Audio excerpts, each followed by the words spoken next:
David Burge once tweeted about the tactics of the political left. Target a respected institution, kill it and clean it, and then wear it as a skin suit, while still demanding that respect.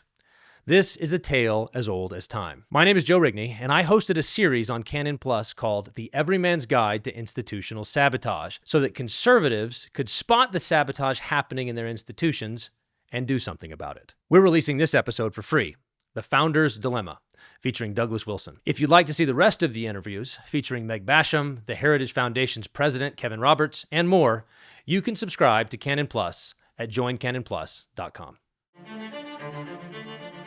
At Harvard, big letters all across the length of the building is, "What is man that you are mindful of him?" Okay, yeah, right. Yeah. I think, oh, whatever else that president, that is glorious. Not because they're obeying it. Right, it's an indictment. It's an indictment.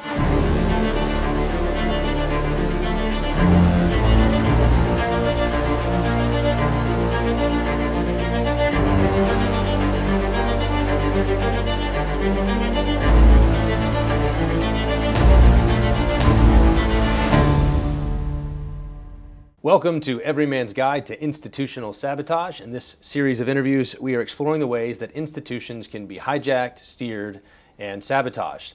In each episode, we're looking at who are the players, what are the pressures, how does it work, and most importantly, how can we lead through it? For this episode, we're actually going to talk about institutional transitions, handing off the baton to the next generation. And so joining me is Doug Wilson, founder of many institutions. Yeah. So, Doug, thanks for doing this. Yeah. I'm beginning each of these episodes by kind of asking for a story or an anecdote where an institution gets hijacked or steered.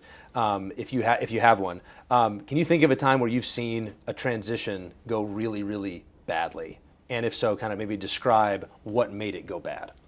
You don't have to be specific about which institution. Yeah. Basically, one of the things I was going to touch on is who are the players, right? And I think your second point was pressure points. Yeah. And basically pressure points are friends. Okay. The people who were in the trenches with you 20 years ago, founding this thing, your blood, sweat, and tears, their blood, sweat, and tears, right? And they've got a deep bank account with you. Because you really were friends. Mm-hmm. And then life goes on, and then you start noticing some quirks or odd things, which if it showed up in a job interview of somebody just wanting to work for you, you'd say out. It's a tell that you don't want to see. Mm-hmm. But this is a tell that's being manifested by someone with a lot of credit in the bank. They've got a lot of credit in the bank with you. And so you say, okay, there's enough in their account to clear that check. And then clear the next one, and then clear the next one. So that's the pressure point where you're basically playing chicken. When someone who was a close friend or a dear friend or a coworker or someone like that starts to veer off. So institutions don't develop mission drift, people do. Okay. Yeah. And then the institutions follow the just people. Like guns don't kill people, people do. Right? Exactly the same thing. People are the ones who drift.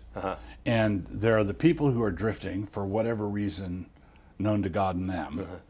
And then there are the people who don't want to drift, who see it happening, who don't want it to happen, but who don't want to be the guy who backstabs a friend. Right? Yeah. And what? Yeah. So in that sense, one of the greatest threats to an institution is actually friendship. Yeah. That's exactly right. So, which is interesting because I think a lot of times people, when they're evaluating, when they see an institution go off the rails, they assume that there's nefarious motives up and down the line. Right. It's a really simple story of good guys, bad guys. The bad guys got in charge and took it in a bad direction. Correct.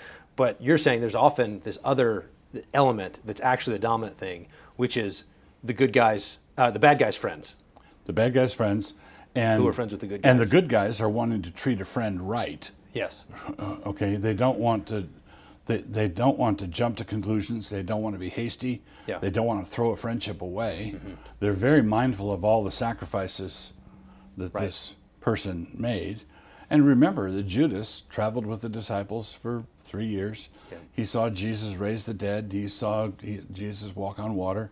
He was carrying one of the baskets at the feeding of the 5,000. Yeah. Judas was there in the thick of it. And there's a lot of disbelief that has to be overcome on the part of someone who knows that love believes all things, hopes all things.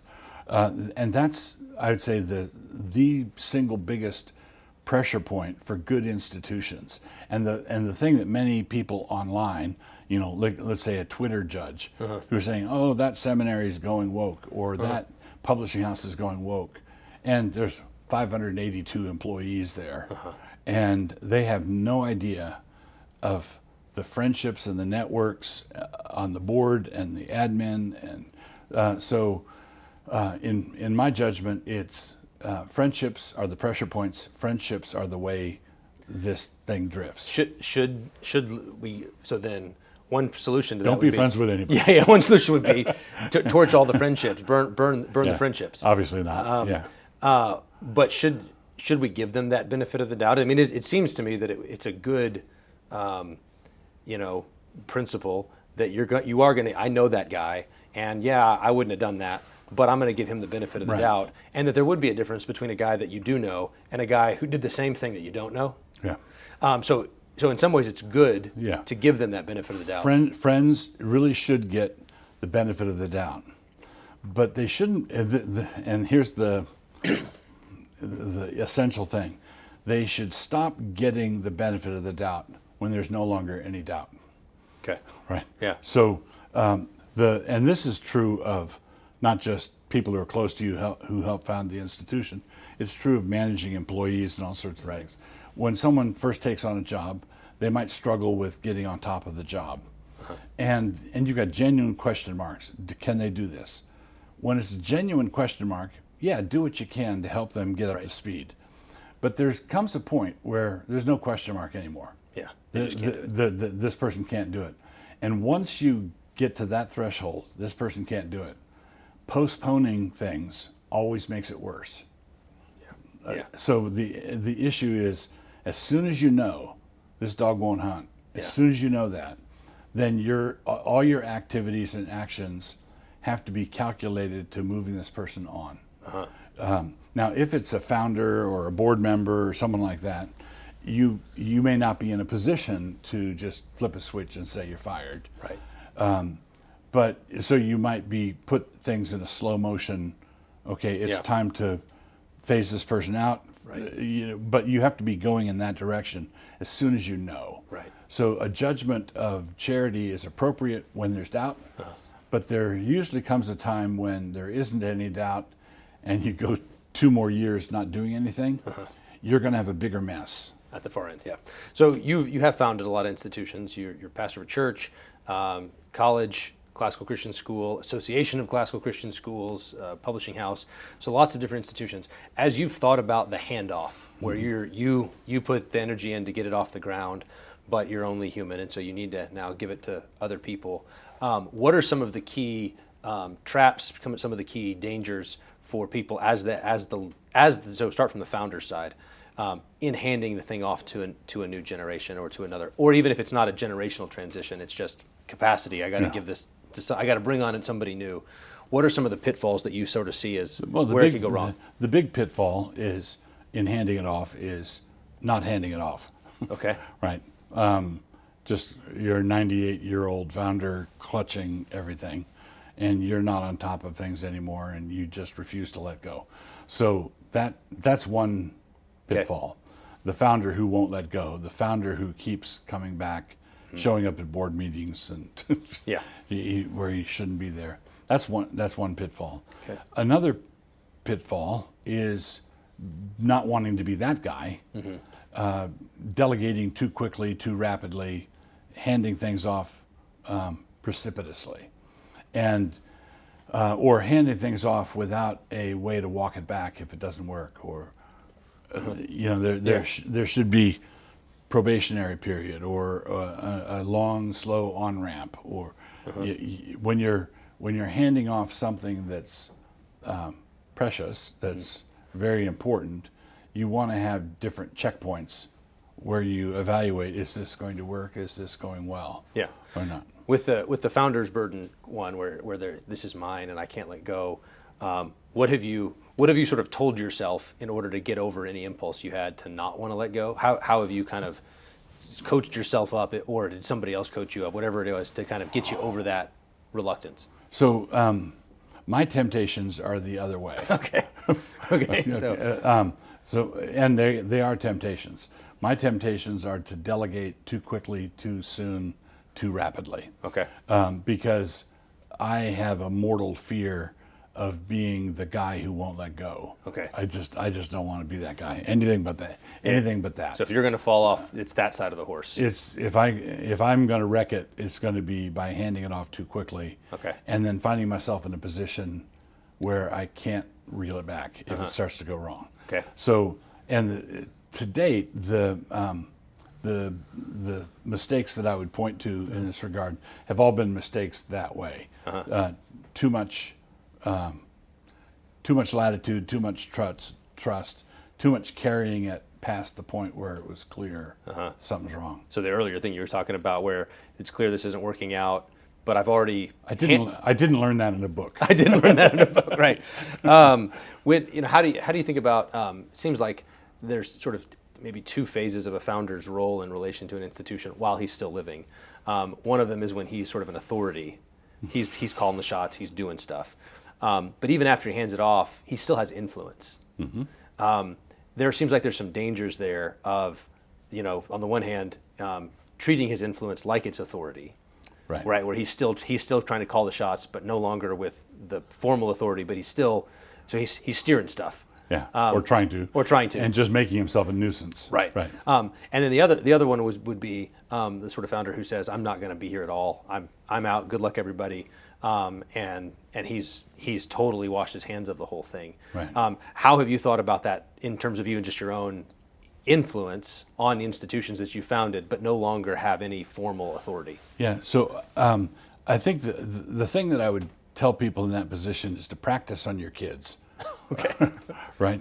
Because it's very much like being a parent and a grandparent. Okay. Okay. So your kids are married, they've got toddlers of their own, and you've got opinions about what their discipline in the home, or discipline in the home, or homeschooling curriculum, or where they're going to church. You've got opinions about what they're doing with your grandkids. Yep. And the thing you have to keep in mind is you had them for 18 years. You had your shot. That's where you should have laid down the principles. Right. And after that time, when they leave home and they're married, your role is to move to the advisory board. And the advisory board is only going to give advice when asked. So, with our kids and grandkids, if there was some egregious thing, I would ask if I could suggest something. But if it's just ordinary nickel dime things, you just wait wait until your kids ask, if they ask. Right. And that's wonderful practice for how to hand off an institution. Right. So you should hand it off, and then if they want your advice, they can ask for it. Yeah. And so there's the father role and the grandfather role of institutions, and you've got to make that transition right in your own, like it's not a transition first in the institution, it's a transition in your own mindset towards the institution. Correct. Exactly right. So come out from the other side, where you're the one who's either you're on the board that's having to replace the founder. You're trying to figure out what's next in a transition situation. Do you try to fill the shoes of Moses? You got Moses, and you've got a really dynamic leader who built the thing. Are you trying to is it better to sort of go, can we find a guy who could do everything that this guy could do? Right. Or is it more, no one's going to be able to replace him for us? Right. And so we've got to actually look for a different kind of leader for that next generation. Yeah, so it depends. If the institution was a nothing operation, and it was taken up to really something, a real player. Yep. Under the founder. The founder probably had some sort of mojo going, and charisma, abilities, great innovative insights, or whatever. You shouldn't try to replace him, because you're just going to disappoint everybody. Okay. Because you're going to say, "Oh, we swung and we missed. We tried to fill the shoes of Moses, and we couldn't." The best we could come up with is this Joshua guy. Yeah, right. Right. Well, Joshua was a formidable figure in his own right, but he wasn't a Moses. Right. He didn't have that same position. He was a great leader and a great man of God, but he wasn't Moses. But sometimes you're going to have an institution that was founded and sort of chugged along in the minor leagues for 15 years. And the founder retires, and then the second guy is your Moses. Takes it to a new level. Takes it to the next, man, no, this guy's on fire. And you can say, this idea, this operation has a lot of potential that our founder never really saw or didn't want to risk anything, or, it is a good idea, but he wasn't that energetic. Well, I think it's fine to look for a Moses. Okay. If you see the potential in it. Yeah. But you're not trying to duplicate the first guy. Right. Because it's just not going to work either way. Yeah. It also seems that one of the things that often gets lost in those transition things, going back to that first scenario, is the founder, the guy who planted the church, the guy who planted the institution, had the opportunity to grow with it. So when it was small, he was small, and then he got big as it got big. Yeah. But he grew with the thing. The next guy doesn't have the luxury of growing with the institution itself and having that kind of organic connection. 2 years ago, he was in grad school, and then you plug him in. Yeah, and you're trying to figure out, why isn't this working?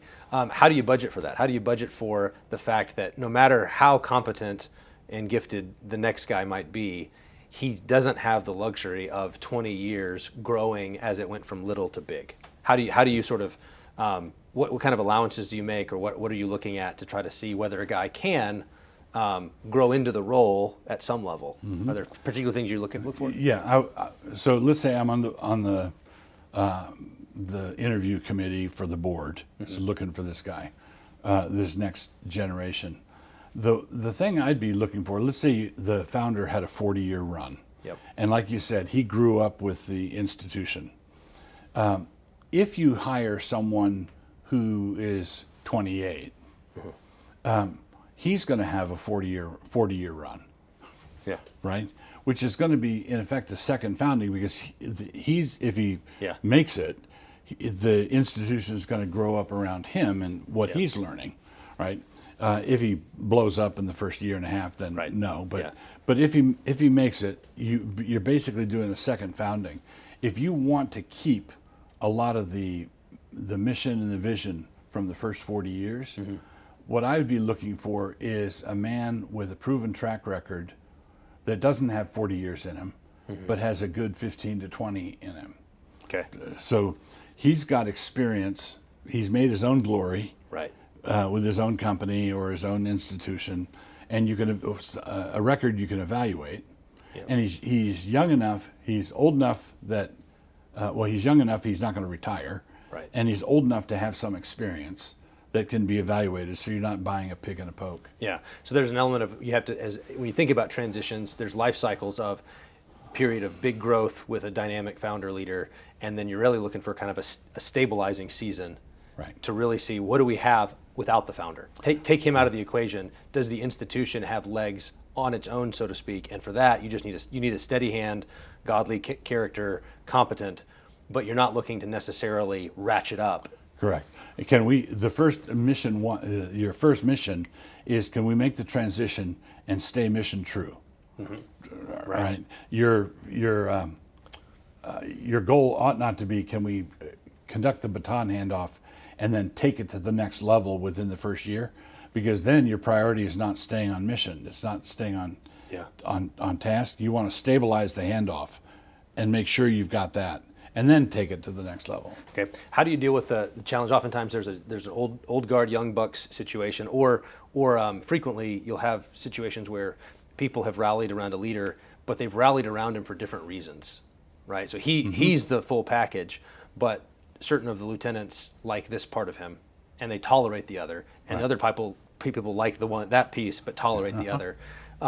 And how do you prepare for that, knowing that if you don't prepare for it well, then as soon as he's out of the picture, it's going to be a fight over the body of Moses. Everybody's going to argue what the true legacy is.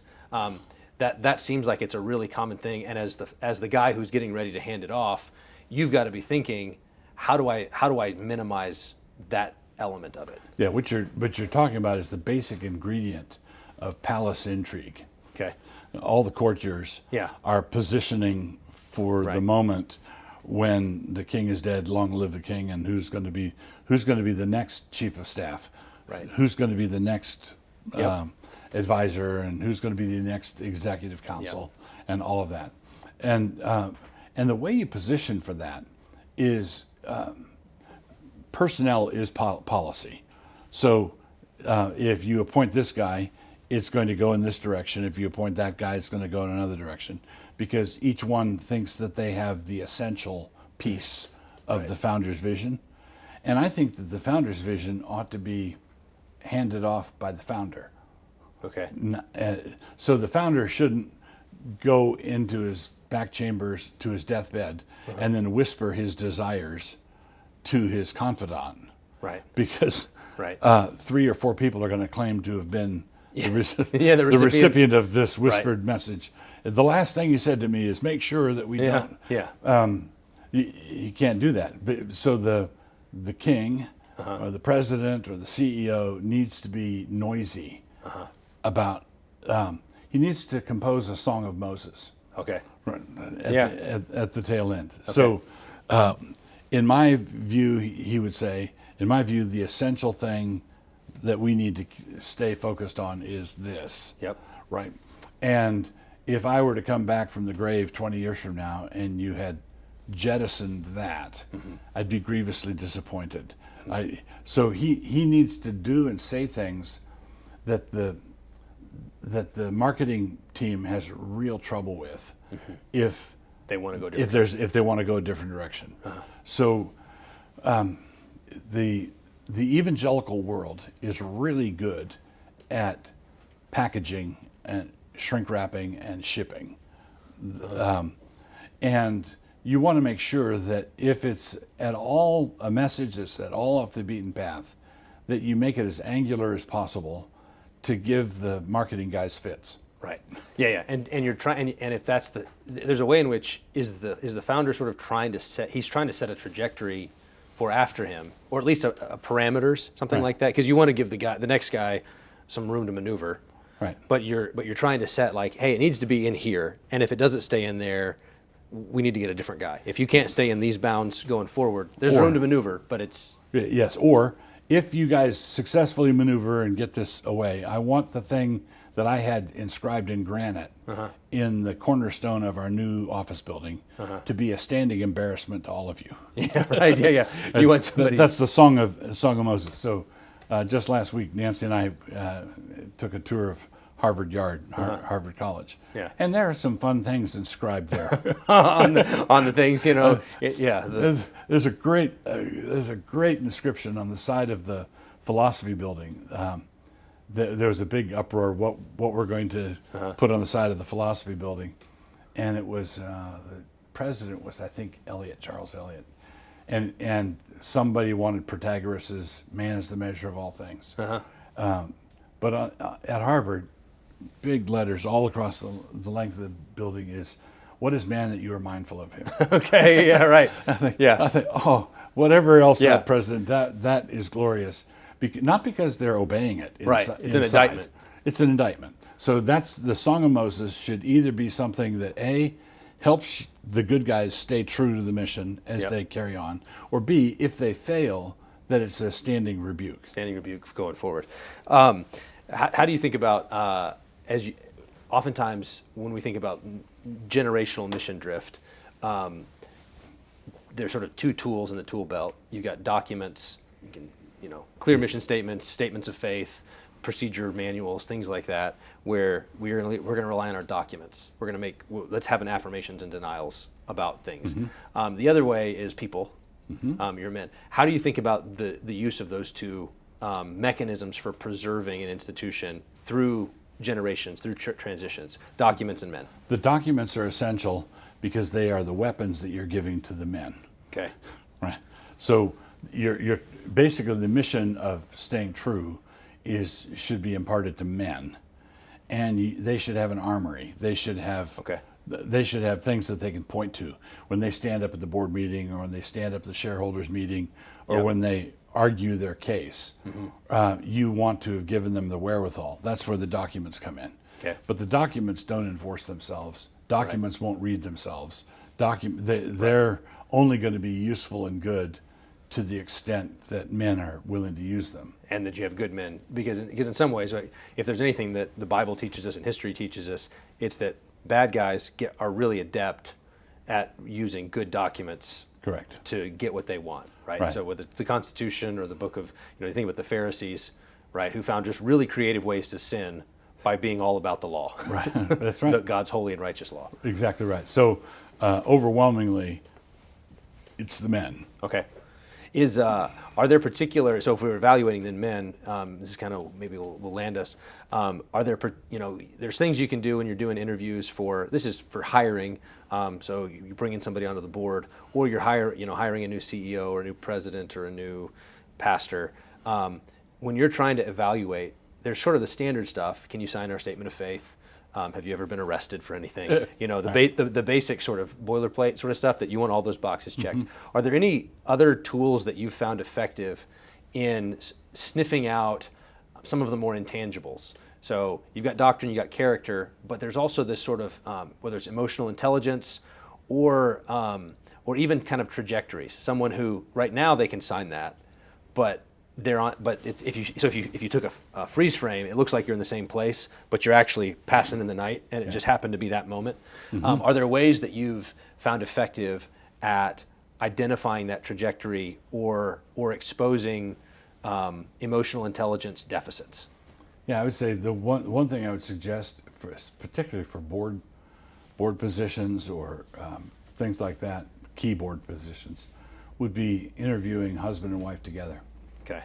And you've got to be, you can't be stupid about this, because what I'm about to propose is probably illegal in a bunch of okay.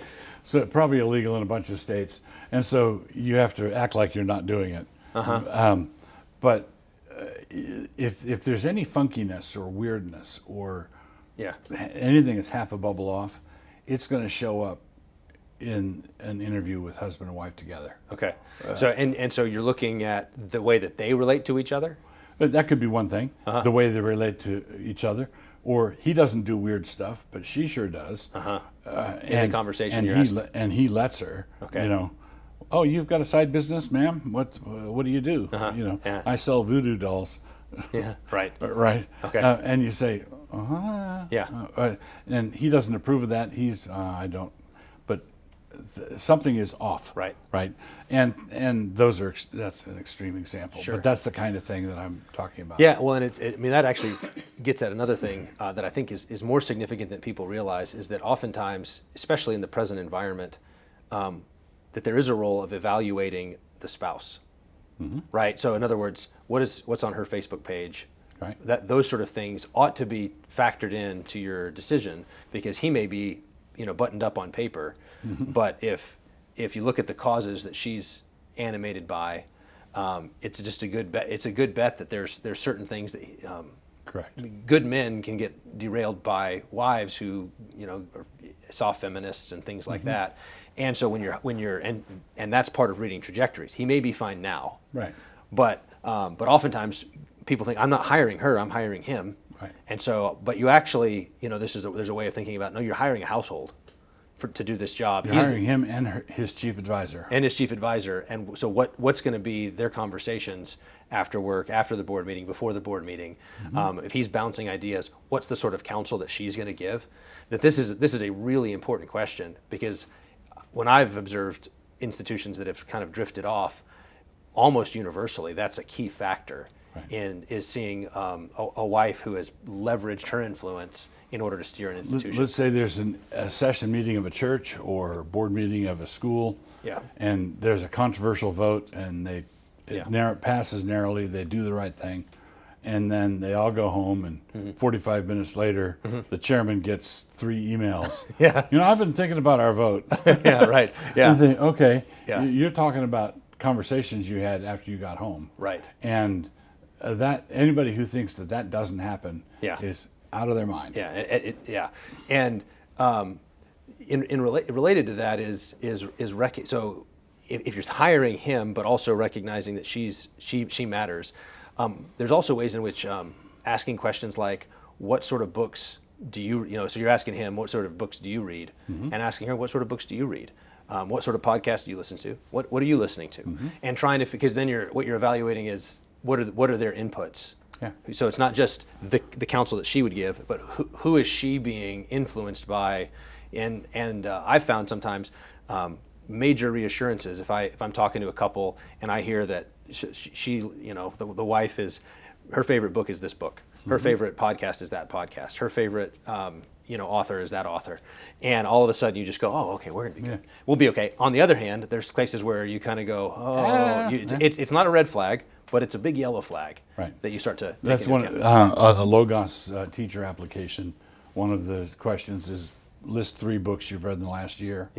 That not unrelated to schoolwork. Right. And they're telling you who their friends are. Who do they hang out with? It's bad company corrupts good character, and so you're getting it. Maybe last thing is when do you start to think about that transition? Because I think often we think only of the kind of retirement transition. When so you've been a pastor for a really long time. You're in your 70s. Okay, so now we're thinking, at what point is Doug not going to be the senior minister at Christ Church? But there are other kinds of transitions. When should a board, when should a team, when should the founder, when should the leader start to think transition? And are there things he should be doing before you get to the actual handoff? That's sort of like a preliminary handoff, I guess? Yes. So our tentative plan, this is all Lord willing, but our tentative plan is for me to no longer be the senior minister of Christ Church when I'm 75, which is 4 years out. Okay. And what the elders have done, we started probably 5 years ago, thereabouts, where the elders started offloading some of my counseling responsibilities and hiring people to step in. So the load was picked up where they offloaded some of that so I could write more. So what the elders did was they were adjusting the ratios of the work I do. So if I do writing and preaching and teaching and counseling, they adjusted the ratios of that, and some men coming in, so that when we hit that point, it's not hitting a wall. It's not a lurch. And so the point is when I step out of the role as senior pastor, I wouldn't be counseling on staff at all anymore. And I want to preach until I die. So I would be, but I wouldn't be the main lead preacher at Christ Church. I would preach at our sister congregations and at Christ Church. But so basically, you want to fade in, fade out. So it's not, so you're not taking this desperate lurch, and that means thinking about it. You think like a life insurance company. If God gives me 15 more years, how do I want to spend that? And then have the men who are watching out for you help you make that decision as gradually as you can. And also then you're, if you start to share the preaching load, or I know one of the things that we've done is have other people lead parts of the service, where you're sort of, that's test run stuff. It's the be faithful in little, be faithful, so do some of the pastoral counseling. Oh, this guy does that really well. Oh, that might give him, you're while you're still in the seat, you're allowing other guys to sort of take on some of the mantle of responsibility and acclimating the people. They get used to his voice, this other person's voice.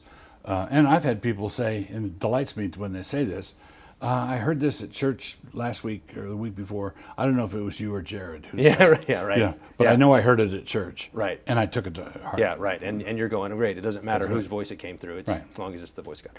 Very good. Well, Doug, thanks for thinking through this. These are important questions that all institutions have to deal with at some measure. And I think this is good counsel for institutions going through transition. Thank you. Yeah. Great.